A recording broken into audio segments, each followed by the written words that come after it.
you. Ladies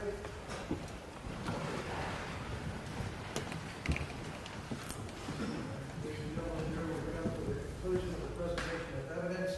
Now the opportunity for each side to address you in their closing arguments. The state will address you first, and thereafter the defendant, and the state will have an opportunity for rebuttal. Mr. Becker. Thank you, Your Honor. May it please the court, defense counsel, and ladies and gentlemen of this jury. The first thing I want to do is to thank you for your time and your patience, and most importantly, your service to your community. As in all trials, there were some fits and starts with this that were beyond the control of anyone. Please don't take that out on the parties, but I cannot tell you enough how we appreciate your service to this community. When we started this case last week, and we brought you in here Monday and into Tuesday, we were in that voir dire process where we were selecting. I think it became pretty clear that we were looking for jurors that had reason and common sense. And that's because the court is going to instruct you in a few moments, or actually tomorrow, because we're going to come back tomorrow morning. The court is going to instruct you that reasonable doubt is just simply doubt based on reason and common sense. And the court is also going to tell you it's not all doubt, it's not every piece of possible evidence, and that's why I use the example, and I can't remember now which juror I used with the marriage example, and we talked about having all 300 witnesses and all of the photographs and all of the evidence.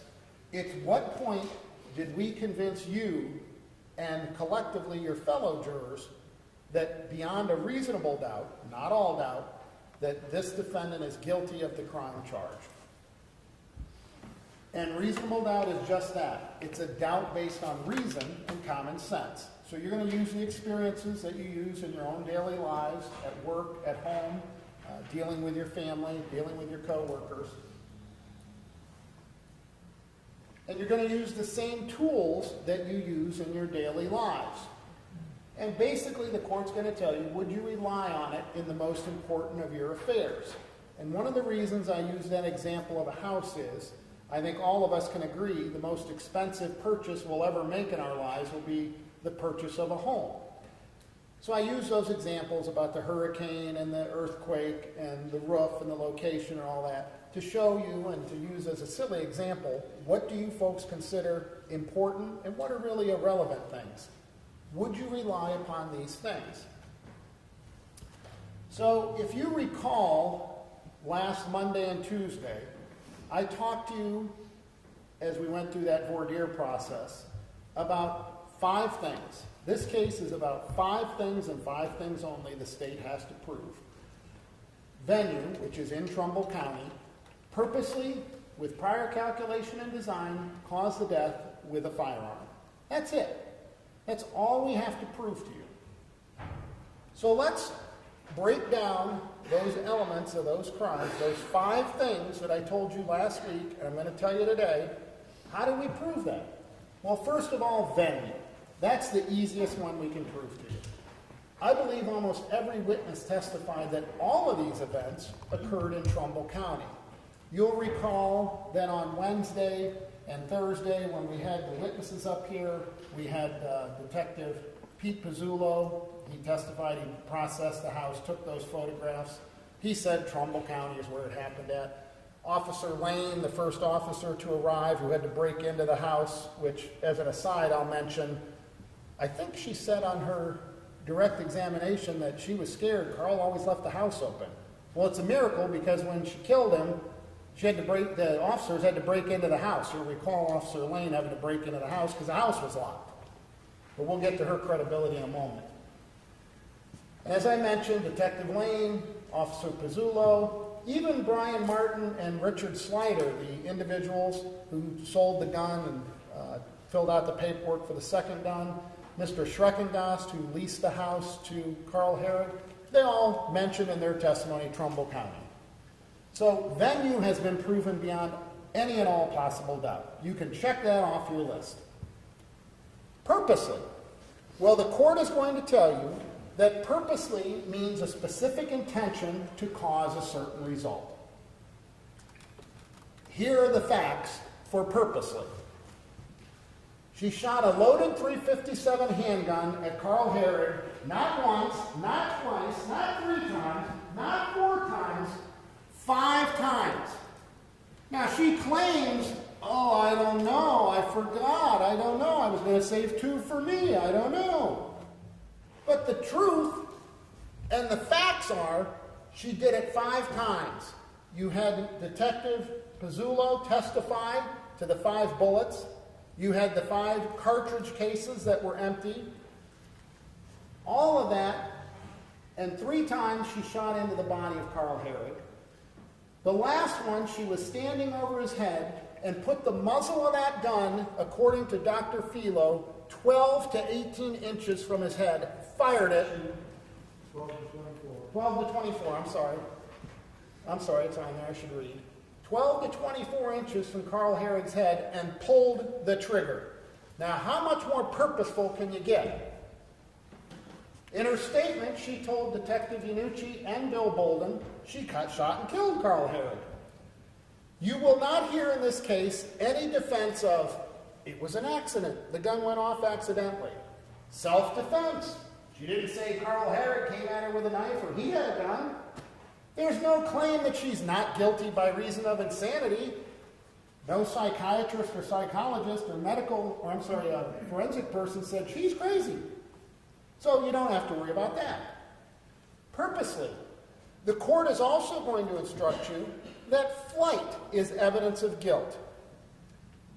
You will never have, and you could be a jury for the next 50 years, some of us may not make it that long, but you could be a juror here for the next 50 years. I promise you, you will never have a flight that was longer than 10 years, 566 weeks, 3,963 days, 96,124 hours, and 5,707,440 minutes. And you can consider that as her guilt. Objection. Overruled. Closing argument. Purposely. The defendant purposely shot 5 times at Carl Hoerig. She put 3 of those bullets into his body, including the one in his head. She admitted to doing it. Purposely has been proven beyond any and all possible doubt. Caused the death of Carl Hoerig. The defendant shot 3 bullets into his body of Carl Hoerig. 2 of those shots were fatal. Again, she fled the country for 10 years. Objection. And the court will instruct you that you're not required to, but you can consider flight as evidence of her guilt. Cause of death. She admitted it to this detective and Bill Bolden. She said, you can listen to that tape for 3 hours. She said at least 3 or 4 times she killed him.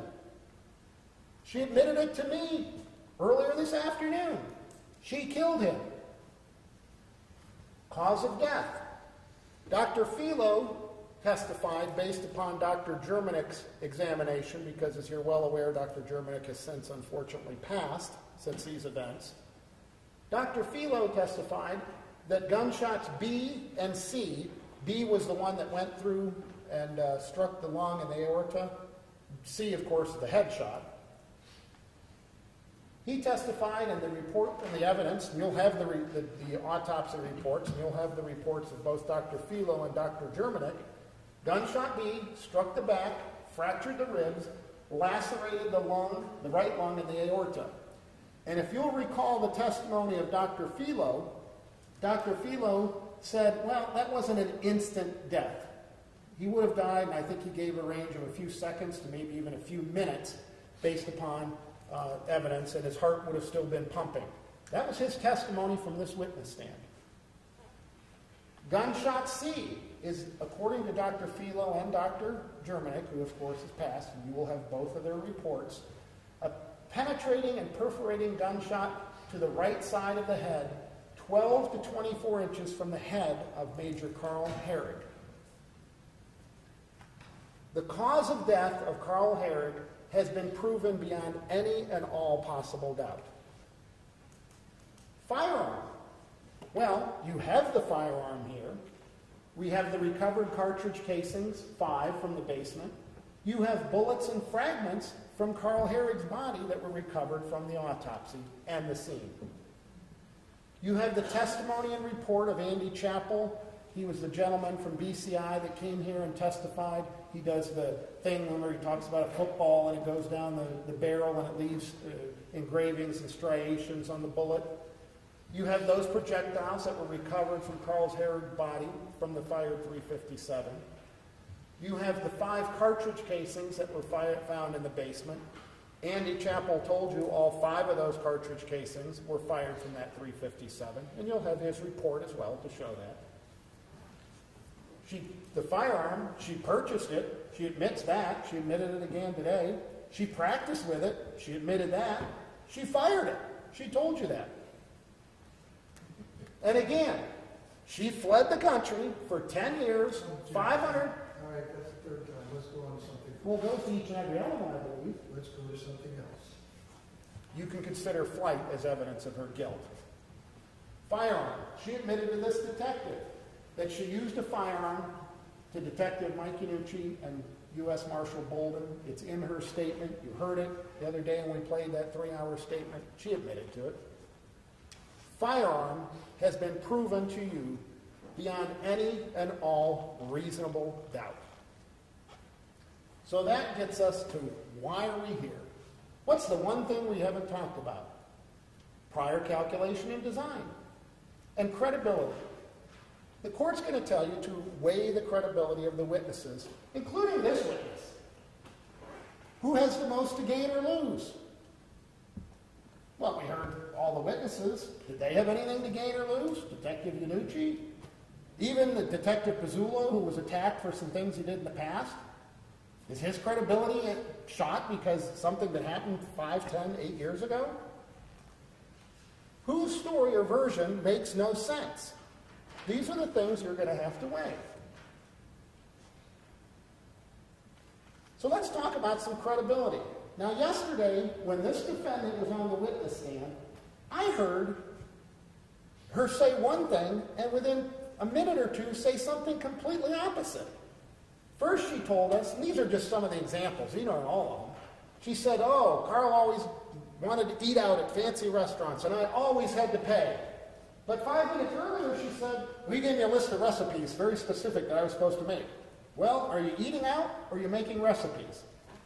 She talked about, on her statement and on her testimony, she had to walk around the house naked in high heels. But I thought the 15 or 16-year-old son was there. Carl was awful. He was a terrible person. Oh, he did this. He made me feel bad. He was crazy. He made me crazy. Carl's such a bad guy that when she tries to kill herself with some of his guns, what's he do? He takes them away from her. Carl wants a baby. She wants a baby. But then, if you listen carefully yesterday, she was talking about the baby. She referred to the baby as the thing inside of me, the thing. And then, this baby that she wants so badly and desperately, when Carl says he doesn't want one, she drinks a half a bottle of that rum. Are those credible, believable things? After killing Carl, she calls her family. In 10 minutes, this plan A, plan B, it's out the window. They convince her, oh, don't kill yourself, Claudia.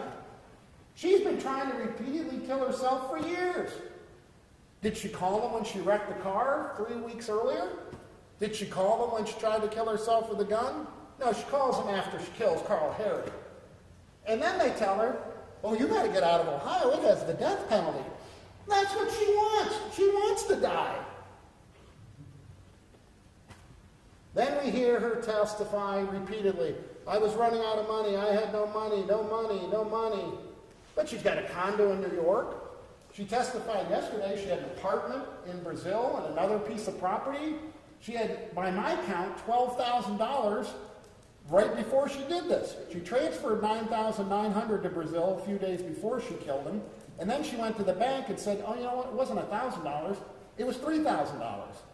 Well, I don't know about you folks, but I don't think I can get $12,000 in the next 3 or 4 days together. Maybe you guys are richer than I am, and she obviously is. Then she worries about the recoil. All we heard about was the recoil. I'm afraid of the recoil. I might not kill myself. I'll just injure myself, and then he won't love me. And the recoil, the recoil.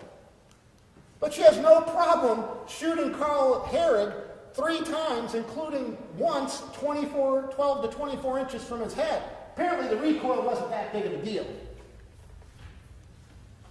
Again, what's the credibility? There's no defense here. There's no self-defense. There's no insanity, no alibi, no mistaken identity, no somebody else did it.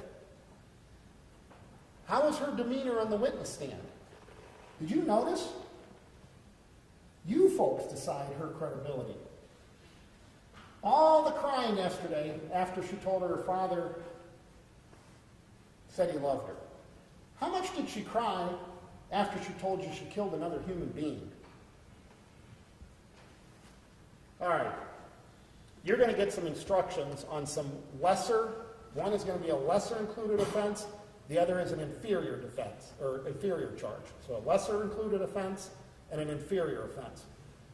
You have aggravated murder, which we're going to talk about the prior calculus. Your duty as jurors is to first try to agree on aggravated murder. That's your first task and your first duty. Murder is the lesser included offense, and basically it means you find that she didn't have prior calculation and design. It means you found that we didn't prove to you that she planned it. And we'll talk about the planning in a minute here. I don't know how you're going to do that, but if you do, that would be murder. Sustain. Okay. Be careful. The inferior offense is voluntary manslaughter. Now, to believe the inferior offense, so you've got aggravated murder, and now you've got voluntary manslaughter. To believe that and to find that charge, you have to find she didn't plan to kill him. You have to find that it wasn't purposeful. And you have to find that, you really have to just believe her, that Carl Hoerig saying, "Don't get my paintings bloody," as he was leaving her, that's enough to make a reasonable person shoot and kill him. That's what you have to believe to get to that inferior defense. So you have to forget about the pre-planning and the planning. You have to forget about the purposeful. And you have to find that when he says, "Well, go ahead and kill yourself, just don't get my paintings bloody," and walk away, and she shoots at him 5 times, hitting him twice, and then putting one in his head, that was reasonable. Objection, Judge. Voluntary manslaughter is an even lesser offense of aggravated murder and murder. Basically what it means is Carl Hoerig did something to make her kill him. Objection. So let's talk about aggravated murder and the last element of aggravated murder. Purposely, in Trumbull County, with prior calculation and design, cause the death with a firearm. We've talked about everything except for prior calculation and design. The court's going to tell you that prior calculation and design is a purpose to cause the death reached by a definite process of reasoning in advance of the murder, including a mental plan, studied consideration of the method and the means and the instrument, the firearm, which would cause the death.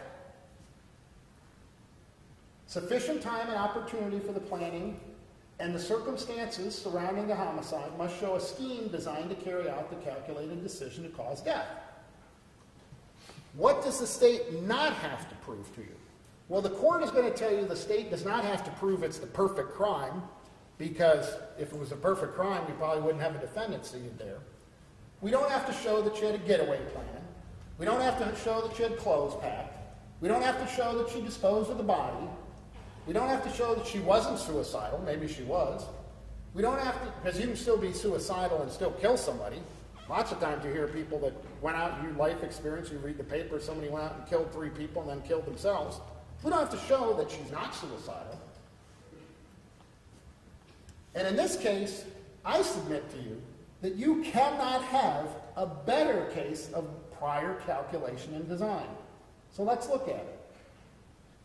First of all, 7 months before this happened, she told Krista Bridges at the bachelorette party in Cleveland, "If Carl left me, I'd kill him." And that's something that sometimes people say. You might have heard it at a bachelor party or a bachelorette party. You might have heard someone express that.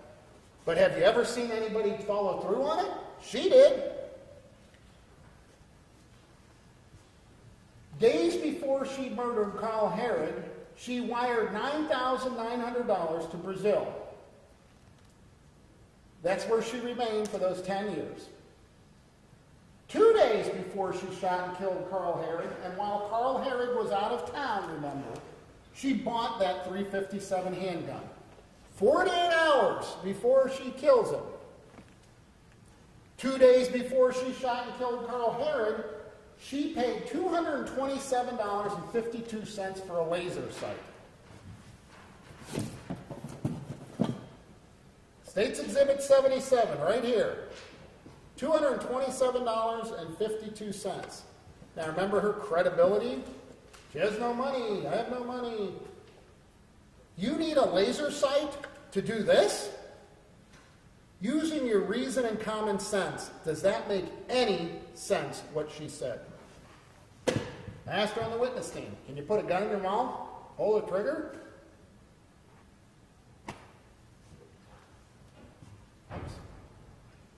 Suicide?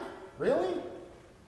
Guns, including the murder weapon she tried, the pills, the car wreck, carbon monoxide, jump off the buildings.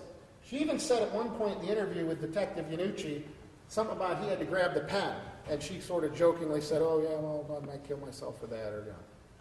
Well, we've waited over 11 years for her to do it, and she hasn't done it once. Objection. Sustained.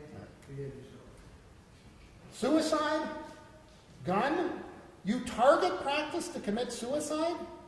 Using your reason and common sense, does that make any sense to you? You need that laser sight to commit suicide? You're worried about recoil? Like I said, put it in your mouth. Suicide? All night Saturday. Doesn't do it. All day Sunday. Doesn't do it. She waits until Carl Hoerig comes home, who'd been out of town. She already knows that there's been 2 previous times he's told her, I don't want a child. Her statement that she would keep the child and raise it herself. Does that sound like suicide? Does that sound like someone who's going to kill themselves? She wasn't planning a suicide, she was planning a murder. 2 days before she shot and killed Carl Hoerig, and while Carl was out of town, she bought ammunition. Not only ammunition to use that gun, but you'll remember the empty box of .38 caliber to practice with. Remember Mr. Martin said you could practice with .38, it's not as expensive? And she did. 2 days before she shot and killed Carl Hoerig, she target practiced with that .357 for about an hour. She said it. Mr. Slider said it, who ran the thing, the terrible salesman that tried to get her to buy the .45. 2 days before she shot and killed Carl Hoerig, she tried to buy a second, more powerful handgun. Now, of course, we've heard her excuse for that is, well, he was a pushy salesman, so I filled out all the paperwork and then I gave him a credit card that wouldn't work. Okay, that's her credibility. What else do we have on prior calculation and design? We heard 3 hours yesterday, 3 hours on the statement that basically badmouthed Carl Hoerig, the victim who will never, ever, ever get to tell us his side of what happened. The victim in this case, who she prohibited and prevented from admitting, denying, or saying something else happened in that house. She didn't leave. She didn't file for divorce. She didn't call her family before she was going to do this. She's got a new boyfriend on Match.com. Remember Bruce? She's got a job. She's got a great job back in New York City. She still has her condo back in New York City. You'll remember words that said she was betrayed when Carl told her about his daughter's baby before he took a shower. Ladies and gentlemen, if you don't believe it was 2 days before prior calculation and design, it certainly was on March 12th. And again, listen to the court's instructions. It doesn't have to be days. It could be within the hour. It could be 30 minutes. You decide, based on the court's instructions and the evidence, how long it was for her prior calculation and design. So now on March 12th, she tells me he's pregnant. The third time, he tells her, I don't want children. And this is all, whether it's true or not, there's no medical evidence of it. I don't have any doctor's reports. You won't have any doctor's reports. You won't have an OBGYN she saw. This is her credibility and what she said.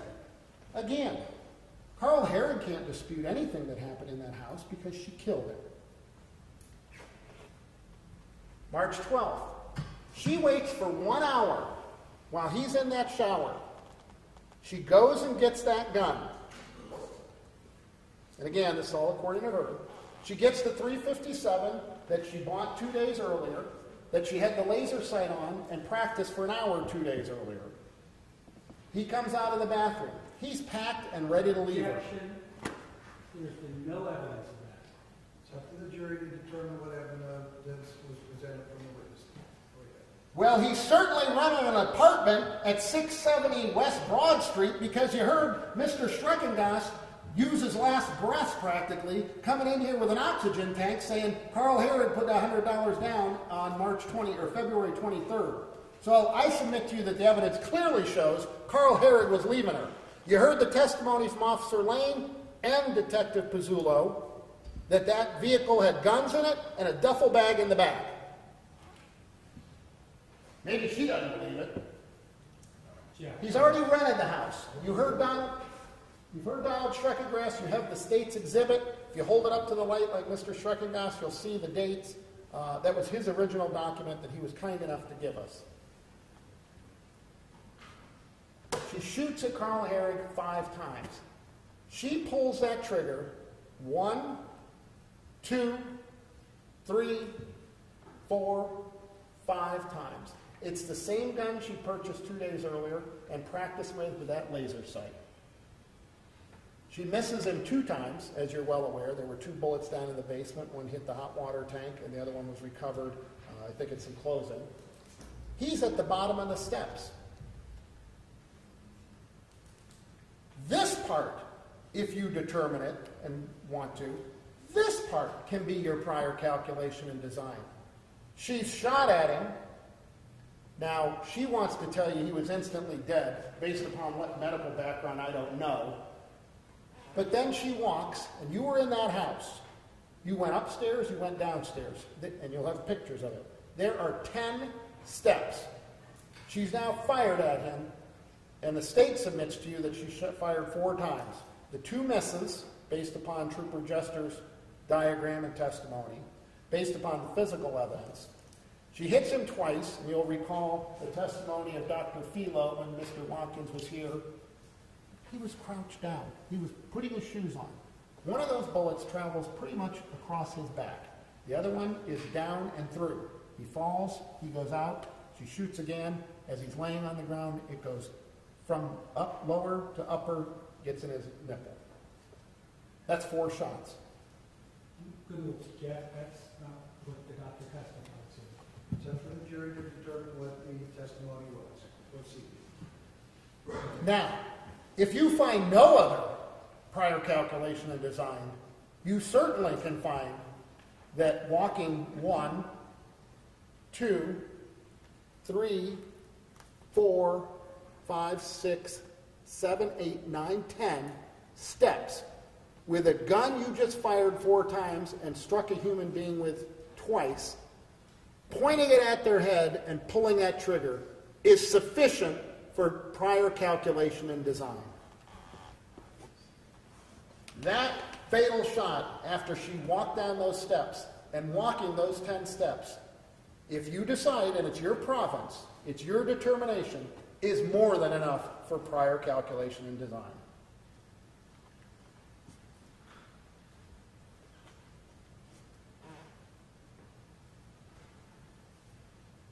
But she says, well, I killed him the first time. You did, then using your reason and common sense and recalling the testimony of Dr. Philo, who said he would have survived that shot that went through the aorta, and the other one was a non-fatal shot, we know that.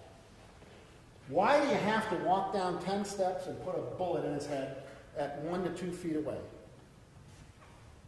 Because she wants him dead. She put that gun there, pulled the trigger. You have the stippling. She heard and watched that gun explode and penetrate his head. Then she makes the phone calls. Well, before that, She covers him up like a piece of garbage. She throws... Objection. I'm going to ask for mistrial at this point. This is Overruled, proceed. She covers him up and puts garbage on him. She put a comforter on him, she put the tarp on him, and if you'll notice in one of the exhibits, there's some kind of empty box on it. And she told this detective, and she told, I think she testified the other day, the same thing, to help her get away. She wants to get away. But she makes these phone calls, and they tell her, her relatives tell her, well, suicide's a sin. What about murder? Doesn't anybody in Brazil say, Claudia, murder's a sin too? And then we get into the conversation about the death penalty. She covered the body so she could get away and won't get caught. Not packing anything? Well, let's talk about that. If she packed something, wouldn't Carl come home and say, boy, where are you going? What are you packing up? What are you doing? So that might be a tip-off to Carl. All her clothes are cheap anyway. She said she only pays $5 for J.C. Penney's. So, big deal. She leaves a bunch of $5 clothes in the house. There's only so much you can get on a plane anyway. She then, and this all goes, and the court's going to tell you the circumstances surrounding this case, then it goes, she drives to the bank and withdraws another $3,000. Now, mind you, of course, I thought she drank a half a bottle of rum, but she's able to go to the bank. I want you to think about all the people she interacted with. Did they look like something terrifying had happened to her? Was she out of her mind? Bank tellers, they give her $3,000. She then drives an hour and a half to Pittsburgh International Airport, where she's conscious enough, that she says, she makes the phone call to use Carl's flight privileges so she can fly for free from Pittsburgh to LaGuardia in New York. She goes and gets on the plane and gets a flight to New York to LaGuardia Airport. Now think about going to the airport. Anybody fly recently? You got to talk to the booking agent. You got to talk to the TSA people. You got people at the gate that tell you when to get on and they talk to you. You got stewardesses. Nobody says, boy, this girl was really crazy. She was drunk. She gets on that plane, rides for an hour and a half. There's other passengers, crew member, they don't notice anything. She's normal. She gets off the plane, and she tries to call her friend who can't take her to the airport. I suspect that's the man she flirts with and has the accounting job lined up with again. She gets off the plane, gets a taxi to go to JFK because JFK will get her to Brazil. She purchases another ticket from JFK Airport, interacts with those people. She goes to another TSA checkpoint. Nothing unusual there. Boards the second flight, goes to Brazil. Again, there's boarding, flight crew, other passengers. Doesn't look like anything unusual. She arrives in Brazil. She then took another plane from Sao Paulo to where her family was, and her father. So now she gets there, and within 6 months she's married again. She's living her life for 10 years. Prior calculation and design, she admitted to it. Buying the gun, laser sight, practicing with it, trying to buy a bigger gun, and you can put credibility that you want in there. I don't think Mr. Slider was really that great of a salesman. Waiting outside the shower for an hour, shooting and killing Carl Hoerig.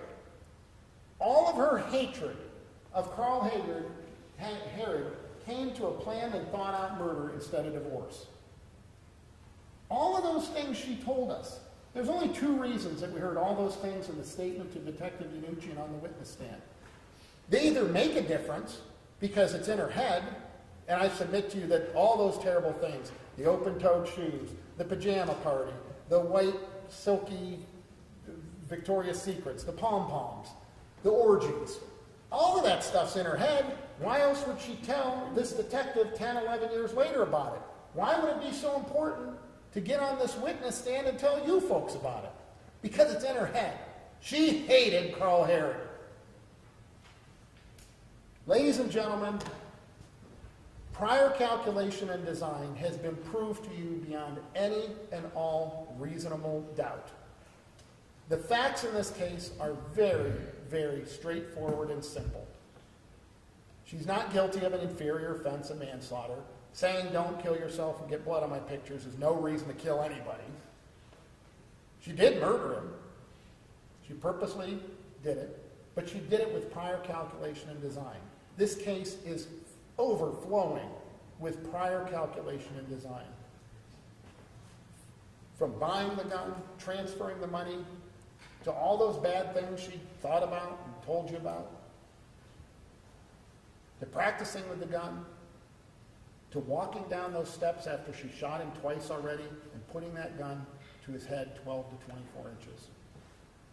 Ladies and gentlemen, this defendant is guilty beyond any and all possible doubt of aggravated murder as she stands charged in this indictment and the specification of using a firearm to do it.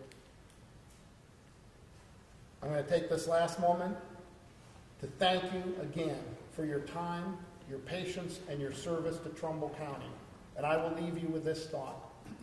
Each and every one of you speaks for the kind of justice system we have in this country and in this county. You speak for Carl Hoerig. Objection. Overruled. Proceed.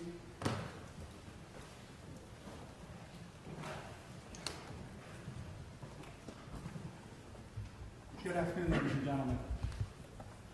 Feels like a long time since I was up here before you in opening statements. I opened opening statements with the simple facts that on March 12, 2007, Claudia Hoerig shot and killed Carl Hoerig. I told you from the start that's what happened. I got up here and told you exactly what the evidence would be and the evidence would show. I told you what this case was about, was the why. Why did she shoot him? Ladies and gentlemen, the state has to prove to you beyond a reasonable doubt that Claudia Hoerig had a plan, had prior calculation design, and had premeditation to kill Carl Hoerig on March 12, 2007. Mr. Dennis Watkins got up in opening statements, ladies and gentlemen. He told you that her plan was to ambush Carl Hoerig while he sat on the steps, that she shot him in the back while he put his shoes on. He told you Dr. Philo would provide significant evidence and tell you that is how it occurred. Ladies and gentlemen of the jury, the state got up in its closing argument. They did not mention the word ambush once. They did only stated that he was putting his shoes on because that's what the doctor and Mr. Watkins put forward. Ladies and gentlemen, you heard me ask the detective, did any witness ever say he put his shoes on in that spot? No. Was there any evidence he ever put his shoes on in that spot? No. The idea that he ever had anything to do or was putting his shoes on is clearly nothing more than a theory. There is not a single piece of evidence to that. In fact, the evidence is the opposite. We went over the pictures that showed his shoes. If a man is sitting on steps, putting his shoes on, bends over all the way like this, and he's shot in the back and falls down, his left shoe is not going to be on the wrong side of him, facing the steps. His other shoe is not going to be underneath him, facing the steps. Did the state ever address that? Did the state provide any theory, anything about that? Did the vaunted Dr. Philo ever state a word about that? They brought in a crime scene reconstructionist. They brought a gentleman in whose sole purpose and job is to reconstruct crime scenes. And what did he tell you? He told you there were two shots. He can tell you she was either at the top of the steps or at the middle of the steps. He did not testify once about Mr. Hoerig sitting on the steps or anything like that. Let's talk about Dr. Philo. Dr. Philo is a forensic pathologist. I asked Detective Pizzullo on the stand. Detective Pizzullo, who's investigated most of the murders in this county, said, forensic pathologists tell you how and why a person was died. Crime scene reconstruction has put all the evidence together and do that. Dr. Philo testified he's not a crime scene reconstructionist. You're going to get Dr. Philo's report. It's going to say in there he believes Carl Hoerig was sitting on the steps when he was shot. You're going to get Dr. Germanic's report of the same type that was taken and made at the time of the incident. You're going to hear you heard Dr. Germanic went out to the scene. Dr. Germanic saw the scene, did the autopsy, prepared a report. You know what Dr. Germanic's report does not include? It does not include statements that Carl Hoerig was bent over when he was shot.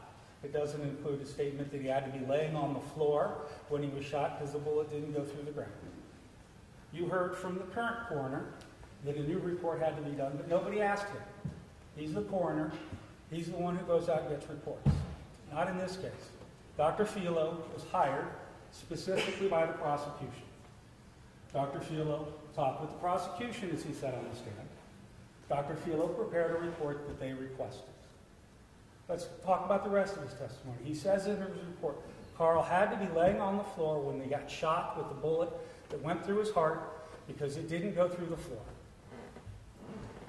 I asked Dr. Filo, have you seen somebody standing up get shot where it doesn't go through all the way? Yep, I've seen that. Let's talk about this. Dr. Filo said the shot that killed him, the shot that went through the back and through the heart, came out downward, from above. Carl Hoerig is laying flat on the ground from the steps, facing away from the steps. For Dr. Filo to be correct, and for the state to be correct with their evidence, Carl Hoerig is sitting on the steps. He is bent all the way over. Claudia Hoerig shoots him once in the shoulder with a non-immobilizing shot. She then fires 2 more times, missing. Carl is laying on the ground. She walks down the steps. She walks past him because she has to be above his head for a downward shot. Turns around, shoots him in the back, walks back, shoots him in the head. It's ridiculous. There's a reason the state didn't talk about any of the evidence of the shooting. Why? Why did she shoot him? Why did she come up with this entire plan for premeditation? The state told you in opening it was because he was leaving her. Now, if she was so afraid of him leaving her, if she didn't want a divorce, why, after she gets out of the hospital after a suicide attempt, does she go back on Match.com and start dating another person? Why is she talking with Bruce Rogers? Why is she carrying on a relationship with him if she's so upset by her husband leaving her that she's going to kill him? Now, Bruce Rogers. Interesting thing about Bruce Rogers is he was on the state's witness list. Objection. Rule 16 says I can clearly comment on it. He was on the list and he wasn't called. Right. No comment on what he might have said. Huh? He was on the witness list. The state had indicated he was on their list. The state knew about Mr. Rogers. Prior calculation design. What evidence is there of prior calculation design? None. 0. She bought the gun 2 days before. She sent the money to Brazil. Yes. It's all part of the story. The state wants to make a big deal about the fact that Claudia brought up all of the bad things that had happened in the marriage. Yes, because it's a story. This story, this event starts with her suicide attempt in February when she drove off the road, tried to kill herself, and spent 7 days locked up in a mental hospital. This all happened right about a month before the murder, or the killing, or whatever we want to call it. Okay? So right beforehand, she's obviously suicidal. What led up to that? Why is she at that point attempting to kill herself? She told you all of the things that have happened in the past. Where was her marriage? How was her marriage going?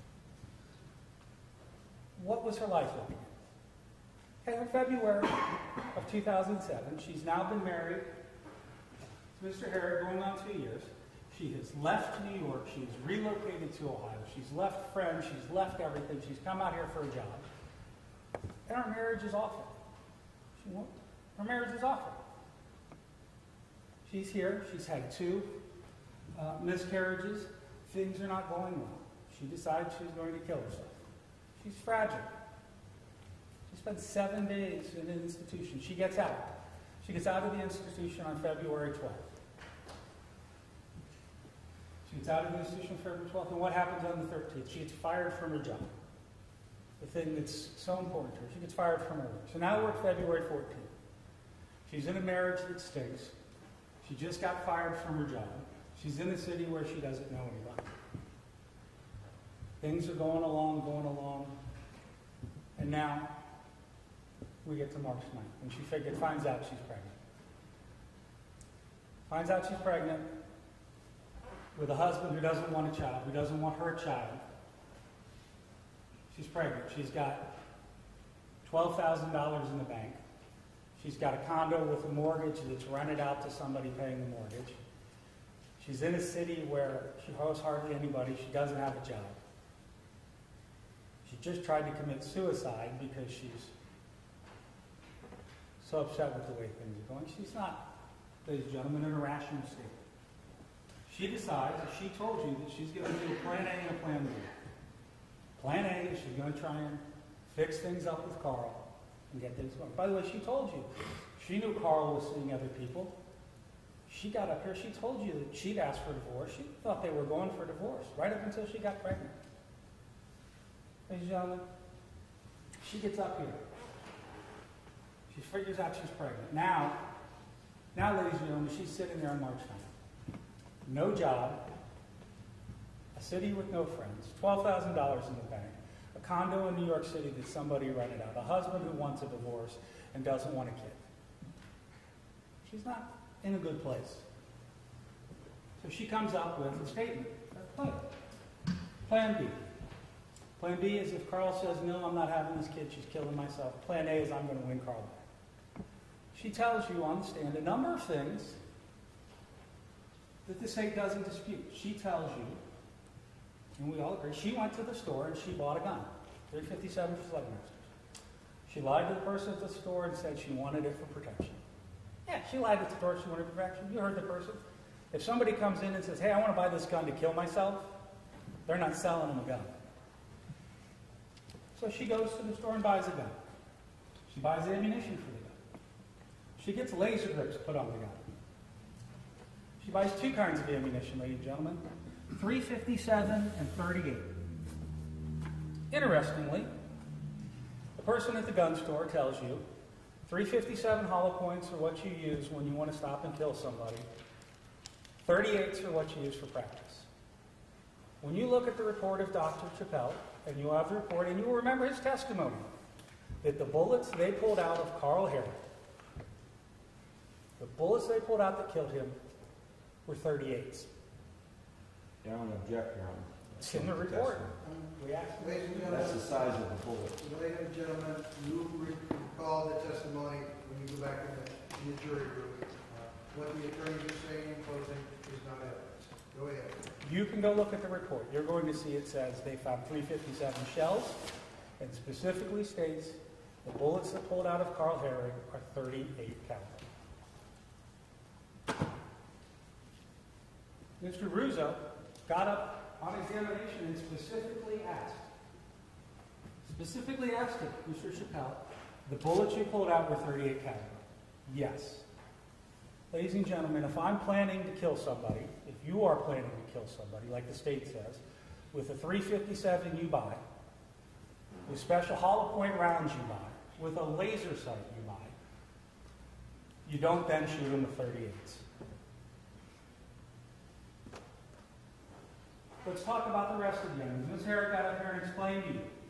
She explained to you that her idea was to kill herself, and that she did research on the internet, that there was a file on her computer, and she was concerned about the recoil of the gun, pulling the gun away, and causing her to blow half her face off, instead of killing herself. She testified she went out to the target range.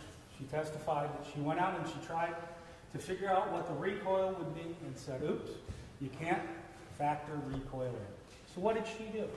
She went back to the house where she built a device that you will see that they found, mounted it in the closet with a hole for the specific purpose of killing herself.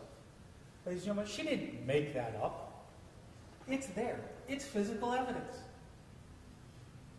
Ladies and gentlemen, she told you when she was on the stand that the night before Carl's death, she got on the computer and spent hours searching .357 and suicide. She spent hours searching death by suicide and records by suicide. All the records were on her computer, and she said the state has her computer.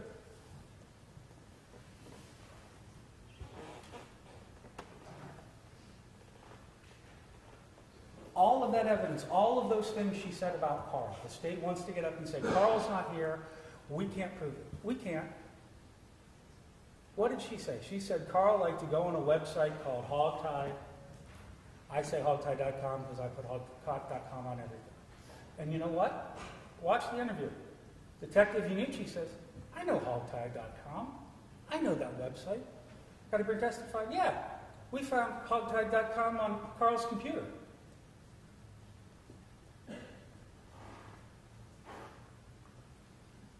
As to the other evidence, she talks at length about how Carl treated her and how the marriage her. And the state says, oh, that's just her talking. Yeah, but let's look at, for example, Gary Dodge. Gary Dodge is Carl's best friend. Gary said, I'm his best friend. We did stuff together all the time. I met Claudia. We went out and did things. Carl Dodge, or Mr. Dodge was asked about Claudia, and what did he say? He said, Carl, his last couple of girlfriends were exotic, international girls. Talking about Claudia and Carla. Ladies and gentlemen, during your experience, do you talk about your friends' wives that way unless they do? Ladies and gentlemen, Claudia says in her interview that Carl was fascinated and continued to talk about his ex, Carla, and that she looked like Carla. And what's Mr. Dodge get up and say? Claudia looked like Carla.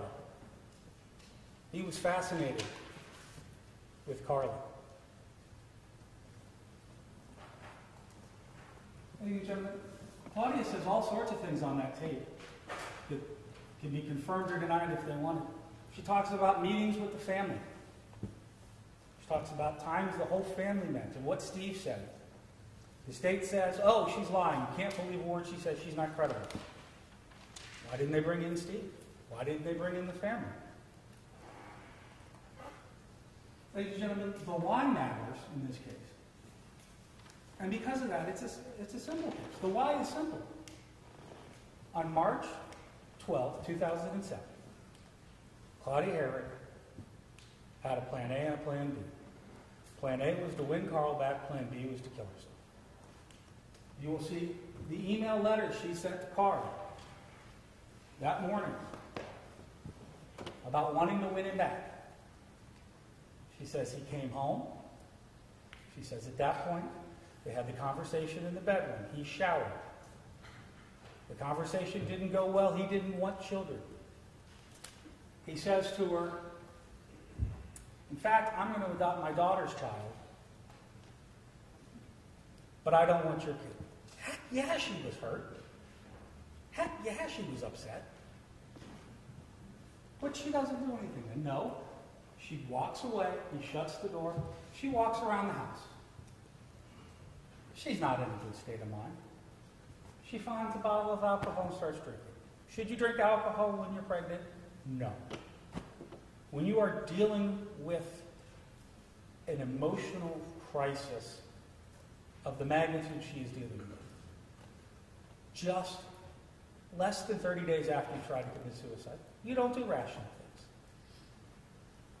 Ladies and gentlemen, the state found a half bottle of alcohol in the bedroom where the suicide rig was, where the gun was found. Ms. Hoerig states, she walked around, she didn't know what to do. She's still reeling, but she wants to fight for her marriage and her child. So she eventually gets the gun.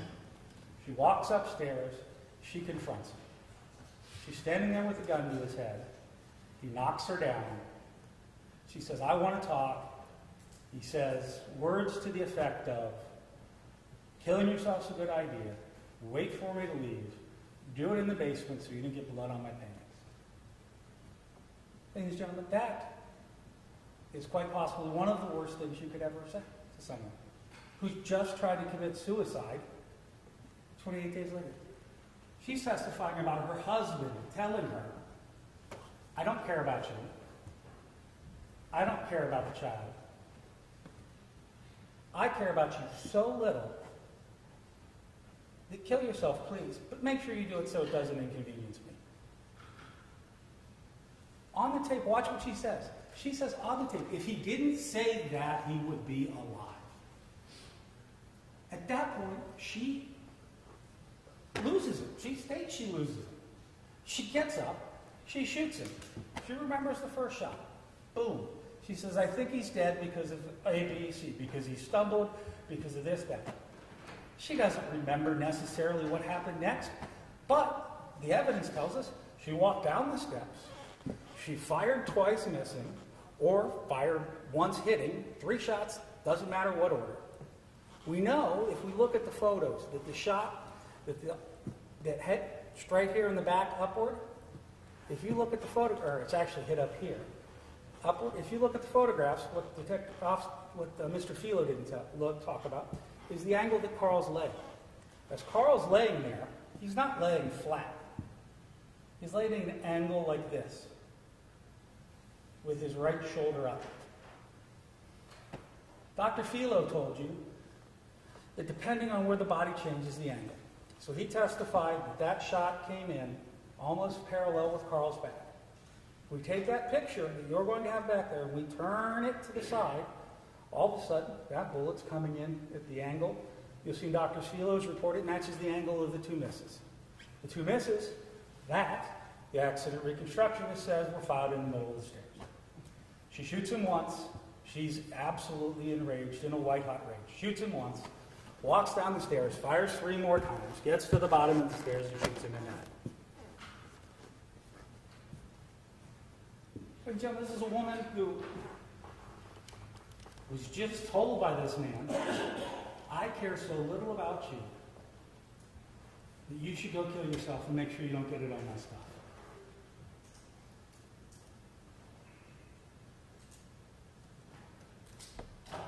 Flight. I told you from the start, she got up and she went to Brazil. I told you exactly how it happened. The evidence says exactly how it happened. There's a whole string of phone calls in the records, in the phone records, from her to family in Brazil. She says she tried to go back and kill herself, but the 2 bullets she thought she had in the gun, she didn't. So she walks in the basement, reloads the gun. Where's the gun found? The gun's found, cocked, loaded, ready to use in the suicide rig. Consistent with her story, that she called her family, they told her not to commit suicide, so she didn't. But she'd said she was all ready. Now, I'm not a theologian, but you can take your own memories and understand. Many places, many religions considering committing suicide the ultimate sin, and you can't be buried in hallowed ground. Murder's bad, suicide's worse. Her family tells her, look, don't commit suicide, come home, we'll deal with this, we're going to be supportive. There's a lawyer saying, Ohio has the death penalty, get out. She gets on the computer, she says, yep, checks orbits, finds flights. At this point, hours have elapsed since the kill. She gets in the car and she drives away. She drives to the bank, does her banking, drives to the airport, an hour and a half away. State wants to make a big deal out of the fact nobody at the airport thought she was odd, smelled, or drunk. Well, quite a bit of time elapsed. She's got to call the family. She's got to get everything set up in the house. She's got to cover them. She's got to decide what to do. She's freaking out. She goes to the bank. She's got to get back to her safety deposit box. Ladies and gentlemen, if she's planning to kill her husband, if her plan is, I'm going to shoot Carl Hoerig, and I'm going to shoot him on March 12th, why does she go to the safety deposit box twice? Why does she go the day before, or 2 days before the shooting, and withdraw $9,900 to send to her family? The state got up here and said, look, that's evidence that she's got prior calculations. Man, she sent $9,909 to Brazil. If I'm going to send $9,900 to Brazil as part of my plan to shoot my husband, and I'm going to flee to Brazil, I don't leave my passport and my other important papers in the safety deposit box, so I got to go back after I kill him. I don't leave $3,000 in my bank account so that I got to go back to the bank to take it out for my flight. She sent the $9,900 to Brazil, like all of the other money she sent to Brazil to support her family. You heard testimony from detectives that she did that on a regular basis. Ladies and gentlemen, the state says prior calculation design, prior calculation of design. She never looked for flights before this. She had no plan for an escape. She had nothing packed.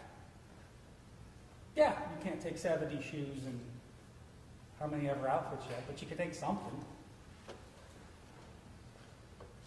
Now, the state wants to make a big deal out of the fact that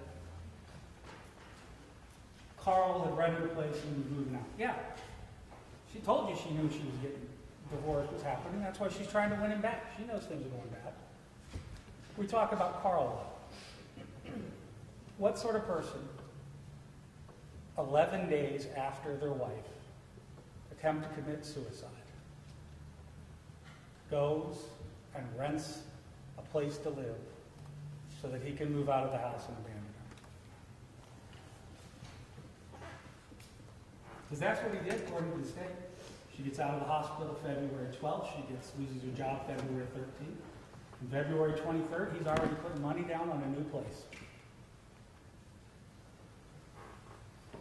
Prior calculation is the state wants to make a big deal out of the statement of a witness who 8 months prior to this heard Claudia say, "If he ever leaves me, I'm going to kill him." Well, let's talk about that young lady. She's a friend of Carl's. She runs around in the same circles as Carl. She knows all the Air Force buddies. She says she wants justice for Carl. When did she come forward with her statement? When did she tell the police about this statement? In 2018, after Claudia's return to the U.S. She testified on the stand that she heard about Carl's death the day after it happened. She knew that he was murdered and Claudia was a suspect. She knew at that time what she had heard was important. And she says nothing. Nothing for almost 11 years. Now, what was the story that they were telling about Carl? We don't know. She could tell you if it was a good story or a bad story. That was the evidence. That's their whole evidence and basis for she wanted to kill him if he was leaving her was somebody's statement 11 years before that they remembered 11 years later. They have no other witnesses who say, God, she was upset about this divorce. God, she was upset if she was leaving. Nothing. Because it's not there. Ladies and gentlemen, Ms. Hoerig told you what happened. She got up and voluntarily stated what happened while she came back up. Watch the interview. The state wants to make a big deal about what she said about Carl and all that stuff. Watch the interview. Watch how long it takes her before she says the bad things. Count how many times she says, I don't want to say the bad things. I don't want to hurt his family. I like his family. They should know the bad things. But if I tell just the bad things, if I don't tell the bad things, it's going to be bad for me. And the officers say repeatedly, you need to tell us everything. We want to know everything.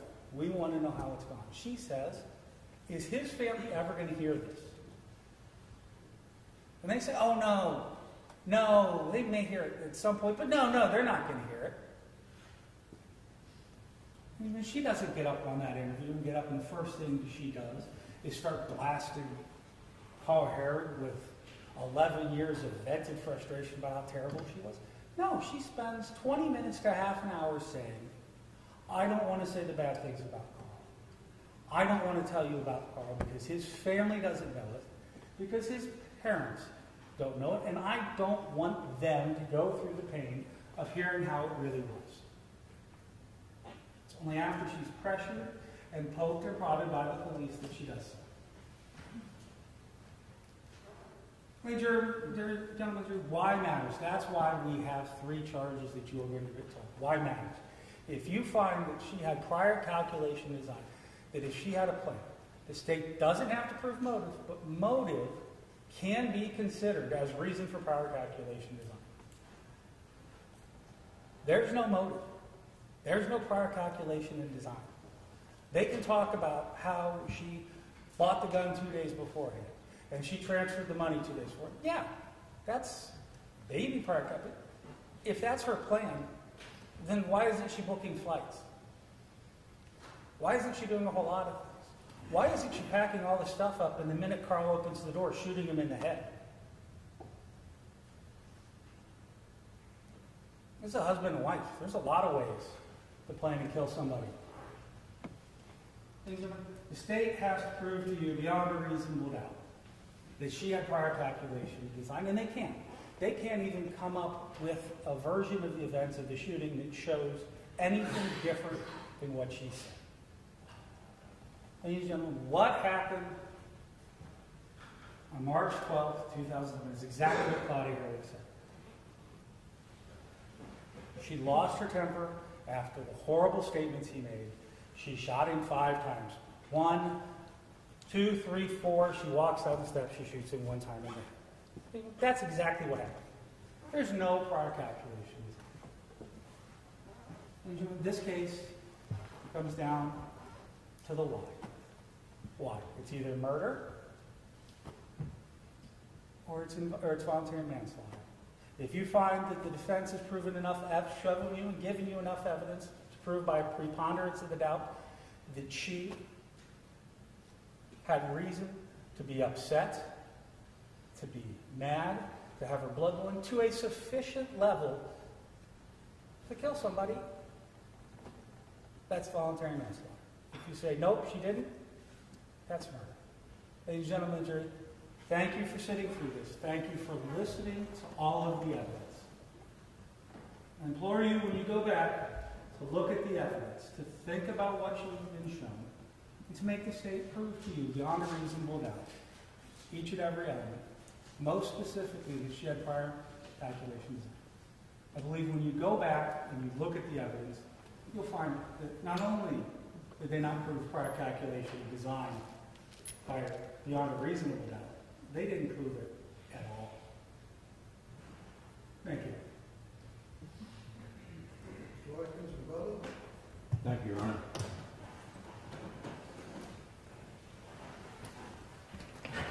Ladies and gentlemen of the jury, since the state has the burden of proof in this matter, we get to close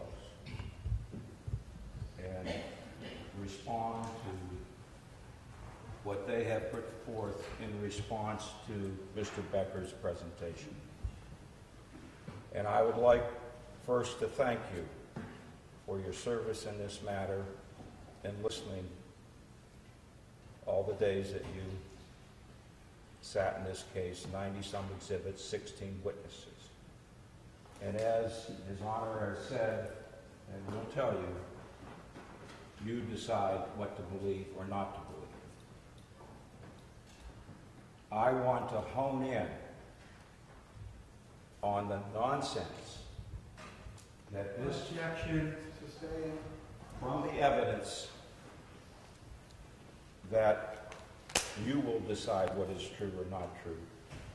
I want to hone in on the untruths that have been presented by the defense in this matter as to what happened. And the best way is to reflect and to put together this short period of time regarding the shooting. On the airplane, 11 years later, she had time to think of a story. And the 2 officers, Tony Sano, the FBI agent, Bill Bolden.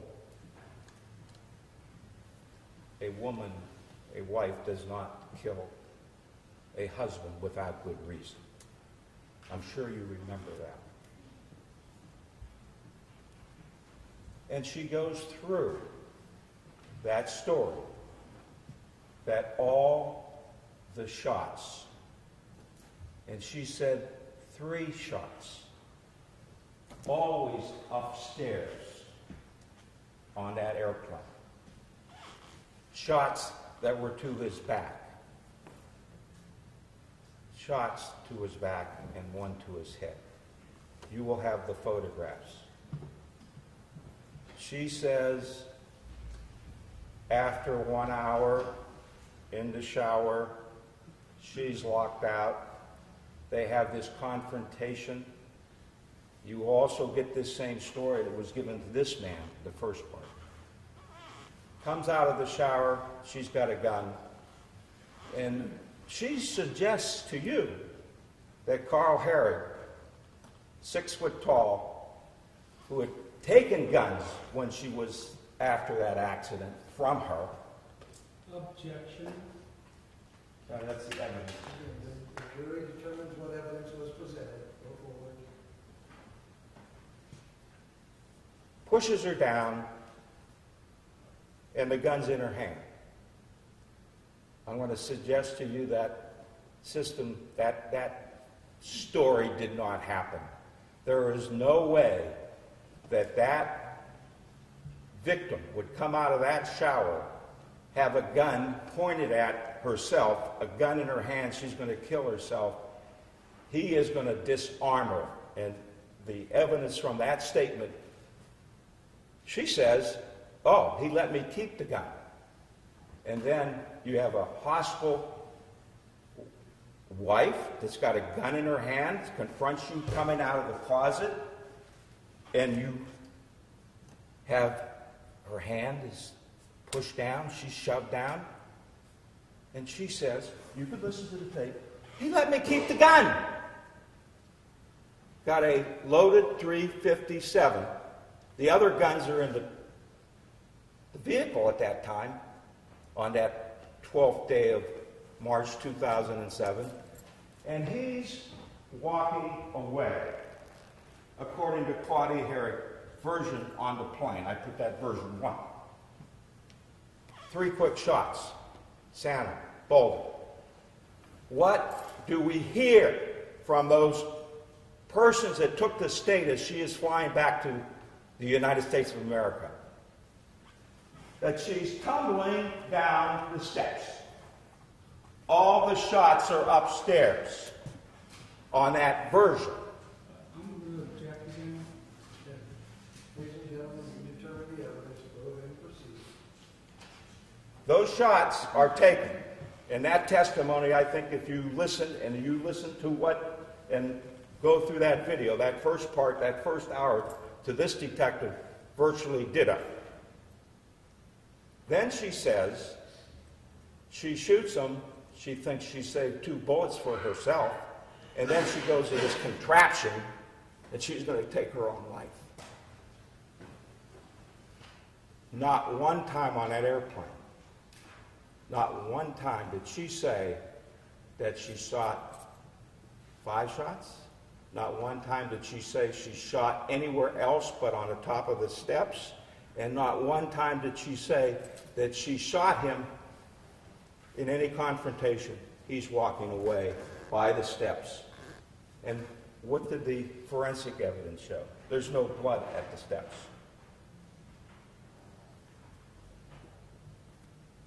This man examines and says, you know, we got the autopsy report, words to that effect. Did you have a close shot? And she says, no, there could have been 5 shots. I know there were 3. It's possible, the videotape, 74.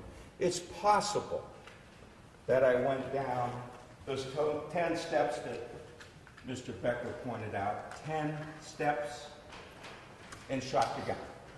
And I may have shot him close.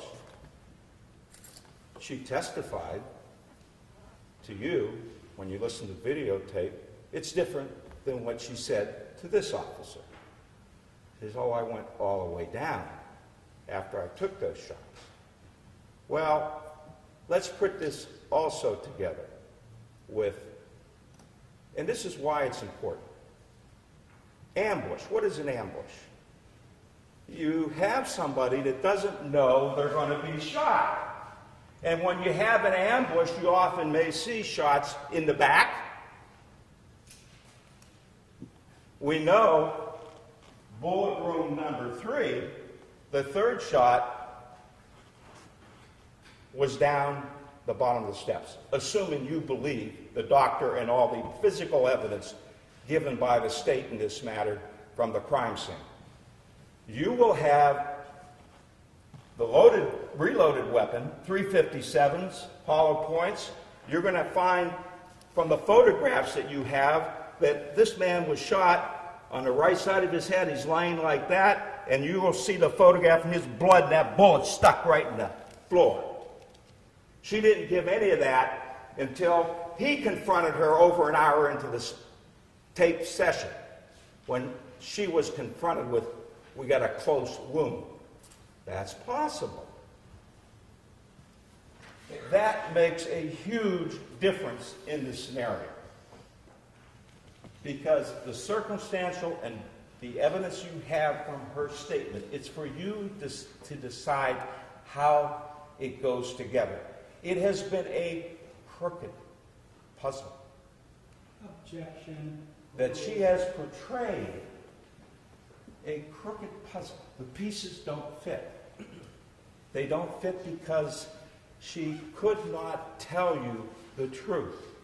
It goes along with buying the gun. It goes along with target practicing, hollow points. All this fits together. It fits together that she had a plan when he came home to kill him. Irrespective, it doesn't matter how long that plan was in effect, as long as you find from the evidence that it was considered, the method and means were used, and she certainly, with 5 shots total, 3 hits, leaving the top stairs where she says, I was a killer from the upstairs, and all of a sudden she changes her version, I'm a killer from upstairs and downstairs. And remember Dr. Philo, and I want to talk about, I think you're going to find a report that says 38 caliber, that's the size of the bullet. Objection.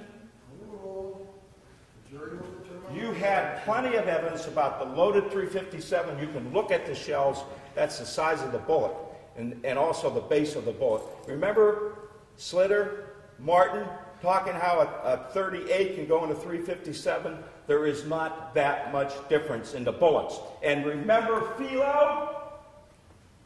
He said it doesn't matter if you have a 38 or a 357, they're going to kill you. I'm going to object. Overruled. He did not say that. It doesn't make a difference, thank you, Your Honor. It doesn't make a difference in this case whether she uses the 38 or the 357. She's buying all the ammo. She's going home with the gun. This man is leaving that house. He was on a flight, and she's talking to her boyfriend while he's on the flight. You didn't have any evidence come in. Overruled. This is closing arguments. Proceed. You had no evidence the car was running around with anyone. Did you find another pathologist come in this courtroom to say that Philo wasn't telling the truth? None. As Mr. Becker showed you, there's no self-defense, there's no insanity. This is a... I've never raised any of that. He didn't say there was one. He said there wasn't one. Go ahead. This doctor that came in gave a scenario that is a brutal, cold-blooded killing. You're going to see the man with his shoes. What is this man laying like this on the bottom of the stairs? Those 2 shoes aren't on. And when the doctor said, when that gunshot wound, B, it went up, bending over. Sure, Carl's not here to say what he was doing down the bottom of the steps, but I know one darn thing for sure, he never fell down those steps. I'm going to object. Thank you, Your Honor. He didn't fall down those steps. He was at the bottom of the steps. She had her laser on him and shooting him and killing him. Now, let's talk about where's the shoes located. This man said, you know, if you shoot somebody who's putting their shoes, they're going to move. Of course. What did the doctor say? You get that gunshot wound number A, didn't kill him, went down, it's going to disable you. You just shot a man. He's down at the bottom of the steps. You're getting ready to put your shoes on. That's for you to infer whether you believe that. You can disregard it. What happens? He's moving. Oh, he just said he wasn't moving. Again, ladies and gentlemen, you know what the testimony was. Let's wrap it up, Mr. Watkins. Your Honor, it was covered by him. You're shot, you're moving. Things are going to be in a different position. And remember Dr. Philo. He said, A, from behind, crouch. It's in his back. That shot's in his back. Remember? B, it didn't come out of his chest. My likely theory is that he's on the floor when he's shot with B. It stays in him. And, no doubt, you believe our evidence, 12 to 24 inches from his head, coup de grace, bang. She did it. Ladies and gentlemen of the jury,